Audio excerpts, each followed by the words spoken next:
चलिए मान लेते हैं कि एक इस प्रकार का हम लोगों का एक सीट है जिस पर यूनिफॉर्मली चार्ज डिस्ट्रीब्यूटेड है। फिर मैं एक बार आप लोगों को क्लियर कर दूं, हेडिंग होना चाहिए electric field due to an infinite plane sheet of charge, और ब्रैकेट में लिख लेंगे for infinite thin sheet. Two cases होंगे जिसमें से पहला केस अभी स्टडी करने वाले हैं। तो मान लेते हैं कि यह एक सीट है हमारे पास। सीट है, सीट का मतलब एक चदरा होता है, एक प्लेट होता है, और यह इस पर चार्ज यूनिफॉर्मली बिछा हुआ है। इसके पहले हम लोग सरफेस डिस्ट्रीब्यूशन ऑफ चार्ज पढ़ चुके हैं फर्स्ट चैप्टर के शुरुआती दौर में, कि distribution of charge Coulomb's law में पढ़े थे कि charge due to electric field due to line, पहले पढ़े थे लाइन डिस्ट्रीब्यूशन ऑफ चार्ज, फिर पढ़े थे सरफेस डिस्ट्रीब्यूशन ऑफ चार्ज, तब पढ़े थे वॉल्यूम डिस्ट्रीब्यूशन ऑफ चार्ज। तो ये सरफेस डिस्ट्रीब्यूशन ऑफ चार्ज है, किसी सरफेस पर चार्ज फैला हुआ है और ये इतना पतला सीट है कि एक बार चार्ज चढ़ गया तो दूसरे सरफेस पर, माने इसमें एक ही सरफेस है, इधर से देखो चाहे उधर से देखो दोनों तरफ से बराबर दिखता है। जैसे अगर एक पन्ने का कॉपी हो, खूब पतला हो, तो किधर से भी छुओ पन्ना आप छू पाओगे। लेकिन अगर वही 10 पन्ने की कॉपी हो तो हो सकता है कि अगर आप एक तरफ से पन्ना को टच करोगे भीगे हुए तेल वाले हाथ से, तो दूसरे जो लास्ट में जो उसका पन्ना होगा वो पन्ना सूखा हुआ रह जाएगा, क्योंकि वो मोटा होता है। लेकिन यदि खूब पतला हो, एक ही पन्ना हो या एक ही कपड़ा हो, सपोज कीजिए एक धोती का कपड़ा है और एक कपड़ा पहने हुए हैं और एक तरफ से उसमें पानी भिगा रहे हैं, तो क्या दूसरे तरफ भीगा हुआ महसूस नहीं होगा? दूसरे तरफ भी भीगा हुआ महसूस होगा। लेकिन अगर वही हम जैकेट अगर पहने हुए हैं तो एक तरफ भीग जाएगा, दूसरी तरफ भीगा हुआ महसूस नहीं होगा। कारण क्या है, जैकेट के 2 लेयर होते हैं, लेकिन यहां पर मैं सिंगल लेयर की बात कर रहा हूं, इतने पतले जिसका कल्पना करना संभव नहीं है, मतलब जिसको हम मेजर नहीं कर सकते हैं, उतना पतला। तो ये इस पर जब चार्ज फैला हुआ है यूनिफॉर्मली, तो चार्ज का अपीयरेंस दोनों तरफ ही होगा। इसमें कहीं से डाउट नहीं है, चार्ज इसके दोनों तरफ अपीयर होंगे। Got it? अब इसी बात को लिख लेते हैं कि consider an infinite thin plane sheet of positive charge having a uniform surface charge density sigma on both side of the sheet। पहले हम लोग इन सब चीजों को पढ़ चुके हैं, सरफेस चार्ज डिस्ट्रीब्यूशन। तो यहां पर सरफेस चार्ज डिस्ट्रीब्यूशन जो है, मान लेते हैं कि एक इनफाइनाइट पतला, मतलब एकदम पतला इनफाइनाइट थीन प्लेट शीट है जिसके ऊपर पॉजिटिव चार्ज एक समान यूनिफॉर्मली सरफेस चार्ज बिछरा हुआ है, बिखा हुआ है, बिछेरा हुआ है, या फिर उस पर बिछाया हुआ है, रखा हुआ है, जिसका सरफेस चार्ज डेंसिटी जो है वो सिग्मा है, और ये बोथ साइड एपियर होता है। Got it? इतना नोट कर लिए। अब हम कोई एक बिंदु लेते हैं, कोई एक पॉइंट पी लेते हैं जो इस सरफेस चार्ज डिस्ट्रीब्यूशन से आर दूरी पर स्थित है। हम लोग एक पॉइंट पी लिए जो इस सरफेस चार्ज डिस्ट्रीब्यूशन से, ये जो सरफेस चार्ज डिस्ट्रीब्यूशन है किसी प्लेट के ऊपर, इस प्लेट से यह आर दूरी पर स्थित है। तो हमको निकालना है कि इस पी के पास, ये जो पी है, इस पी के पास कितना इलेक्ट्रिक फील्ड होगा, यही हमें निकालना है। वही लिखा हुआ है कि electric field E due to an infinite plane sheet of charge. इस infinite plane sheet of charge की वजह से पी पॉइंट पर इलेक्ट्रिक फील्ड कितना होगा यदि पॉइंट पी इस सीट से, प्लेन सीट से आर दूरी पर स्थित है तो। ठीक है, अब हम लोग इसी बात को लिख लेते हैं कि let a point P at anywhere from charge sheet at a distance are.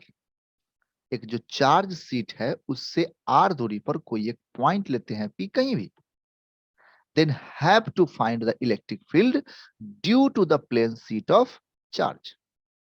तो हमें उस पॉइंट पे इलेक्ट्रिक फील्ड की वजह से जितना चार्ज होगा, जितना इलेक्ट्रिक फील्ड होगा इस चार्ज सीट की वजह से पॉइंट पी पे, वो हमें प्राप्त करने हैं। Got it? नाउ अब हम लोग एक शेप बनाते हैं। ये जो पॉइंट पी है, इस पॉइंट पी को सेंटर में मानता हुआ एक सिलेंडर का शेप देते हैं। ऐसा देते हैं कि वह सिलेंडर जो है वह चार्ज सीट के ऊपर परपेंडिकुलर या उसको इस पार से उस पार छेदता हुआ निकल रहा है। यह दिखाने के पीछे केवल एक ही मकसद है। आप लोग जानते हैं कि जो फ्लक्स होता है वो परपेंडिकुलर पास होता है। तो जो चार्ज सीट है उसके ऊपर तो फ्लक्स परपेंडिकुलर पास होगा, मतलब 90 डिग्री पर उसके सामने से गुजरेगा। तो उस पर 90 डिग्री बनाते हुए हमने एक सरफेस एरिया ले लिया, ठीक है ना, एक सिलेंडर ले लिया, और इस जो पीला कलर का भाग है, इस सरफेस से कितना इलेक्ट्रिक फ्लक्स पास होगा पहले इसको निकालेंगे और फिर तब हम लोग टोटल निकाल लेंगे। तो वास्तव में जो पॉइंट पी है वो तो यहां पर स्थित है, एक बिंदु है। तो इस बिंदु से कितना इलेक्ट्रिक फील्ड पास होता है इस सीट की वजह से, हमको वो निकालना है। तो इसीलिए हम लोग इस बिंदु को घेरता हुआ, इस बिंदु को घेरता हुआ एक एरिया मान लेते हैं। और यह एरिया जो है, ये जो पीला वाला भाग है वही एरिया है, उसी से निकलने वाले पॉइंट का हमको चर्चा करना है। लेकिन उससे कितना आएगा, तो उससे उतना ही आएगा जो कि ऐसा लगेगा कि सिलेंडर से बाहर आ रहा है। मतलब ये सिलेंडर जो है एक पाइप के आकार का है, कि उस पाइप से कितना पानी बाहर आ रहा है वो हमको कैलकुलेट करना है। ठीक है, चलिए अब इसी बात को लिख लेते हैं। ठीक है ना, कि draw a cylinder H passes through P of cross section area A.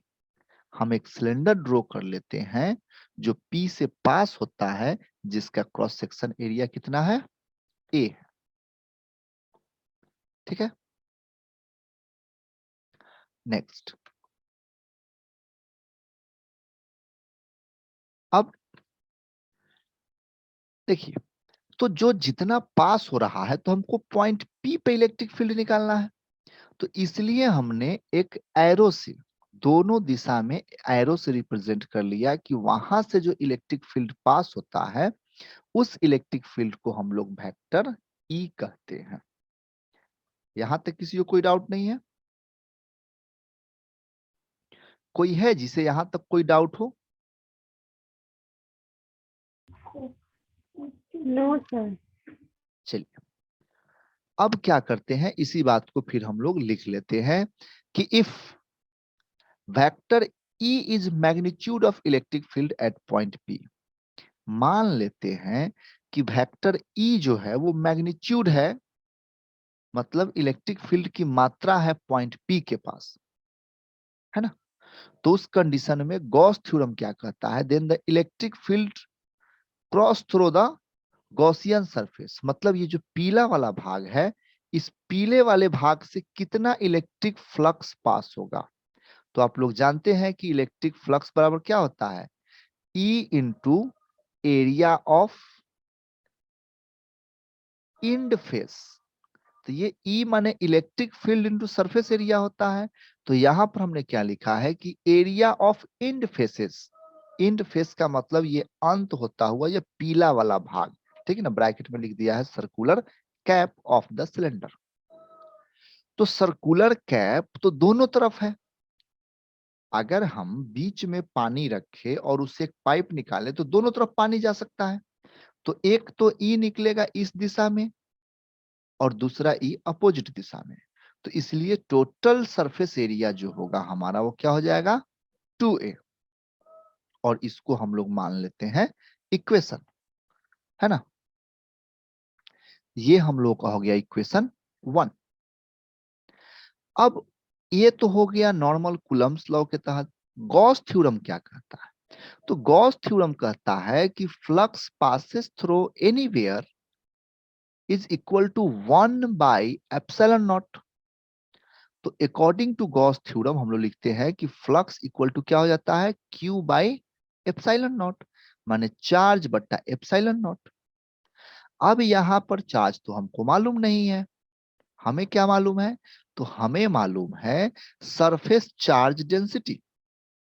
ये पर पहला लाइन में, यहां सेकेंड लाइन में देखिए, हमें क्या मालूम है? Surface charge density sigma. तो सरफेस चार्ज डिस्ट्रीब्यूशन जहां हम पढ़ाए थे, वहां पर यह स्पष्ट रूप से पढ़ाया गया था कि सरफेस चार्ज डेंसिटी क्या होता है। तो surface charge density is the ratio of charge and charge and surface area. मतलब चार्ज बाय सरफेस एरिया, माने यूनिट सरफेस एरिया पर जितने चार्ज उपलब्ध रहते हैं उसको हम लोग कहते हैं सरफेस चार्ज डेंसिटी। तो इसी बात को हम यहां लिख लेंगे कि we know from the surface distribution of charge. हम सरफेस डिस्ट्रीब्यूशन ऑफ चार्ज से क्या जानते हैं?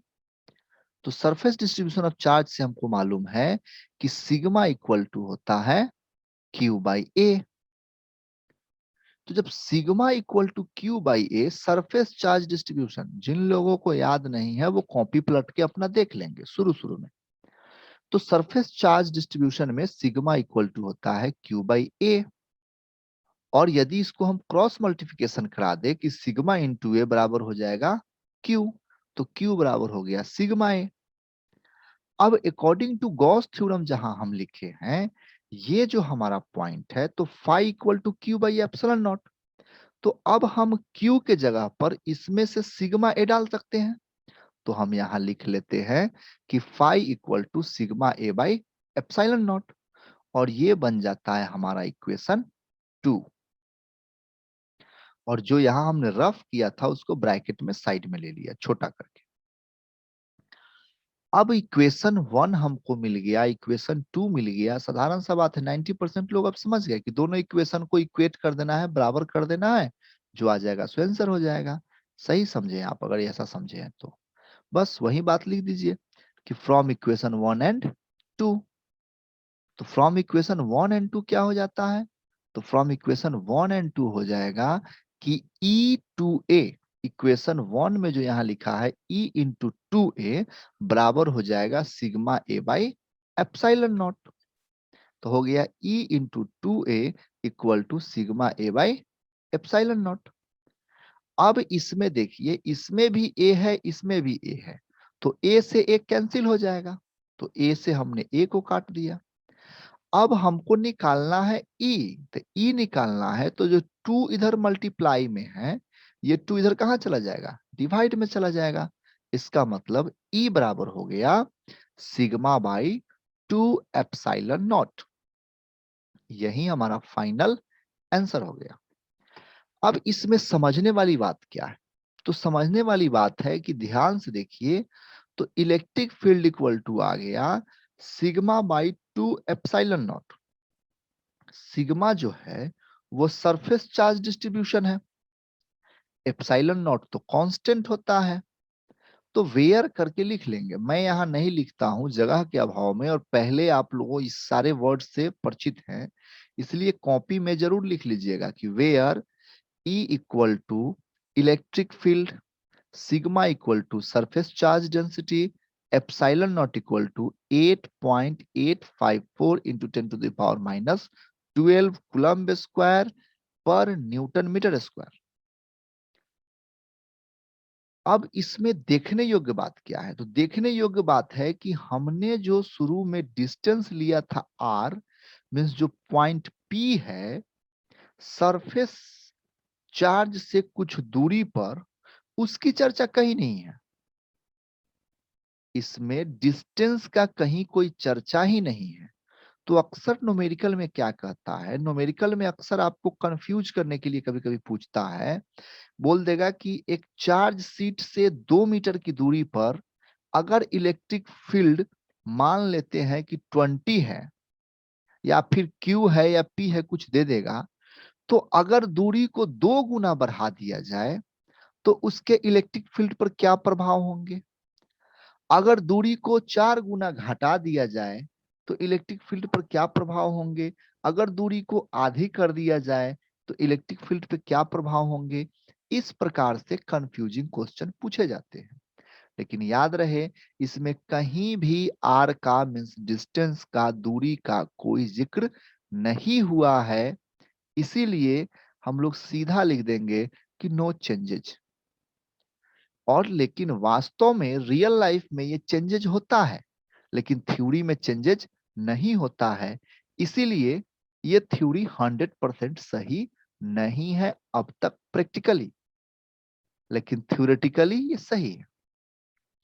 अब हम लोग इसी बात को लिख लेते हैं, नोट करके लिख लेते हैं कि electric field is not depend on distance from the charge sheet, कि चार्ज शीट से इलेक्ट्रिक फील्ड की दूरी का कोई मायने मतलब नहीं है। याद रहे, यहां दो बातें आ गई। एक नंबर, तो इलेक्ट्रिक फील्ड का लंबाई चौड़ाई से भी कोई मायने मतलब नहीं है। दूसरा नंबर, इलेक्ट्रिक फील्ड से कितना दूरी पर हम निकालेंगे, मीटर में या एमएम में स्लाइटली पोजीशन में कोई चेंजेज आते हैं, तो उसकी वजह से इलेक्ट्रिक फील्ड पर कोई असर नहीं पड़ता है।